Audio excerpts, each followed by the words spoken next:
the possibility of new minting roles.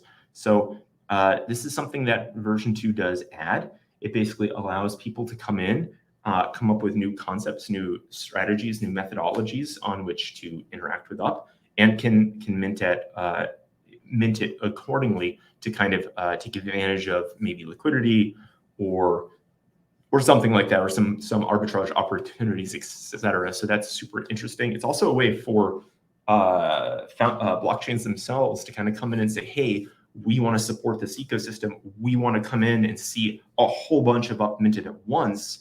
How do we do that in a more sustainable way with our token to make sure that things go in correctly to support the ecosystem? So that's super cool. And I'm sure we'll see blockchains taking advantage of that, hopefully in the near future.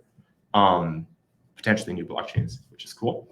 And for me, something else that's kind of neat, that's maybe on the horizon that I don't think is it's not a massive change, but the potential of changing UP from a token whose backed value is constantly going up to a token whose value is fixed and that rebases instead. Because essentially, when you look at UP, it's kind of like rebasing, but the rebase number is the backed value.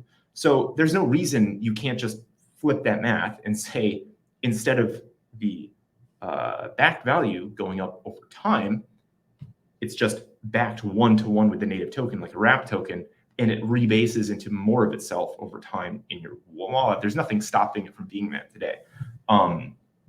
And that's just like a cool concept. It doesn't change the rate or reward rate or anything like that. What it does change is the way people interact with it. And I think that's super exciting to investigate, because for me, it means that if you're looking at a pair, right, like an UP native token pair, like an UP1 pair, if it's a rebase token that's based at 1, one UP is worth 1 native token. So if the price is ever not that, you should rebalance it. You should buy or sell, because that's free money on the table, which is super cool. And I think from a new person coming into DeFi and these kind of more complex tokens that do very neat things, I think it's a good opportunity for them to understand the concept of a backed value going up over time in a way that they're more familiar with.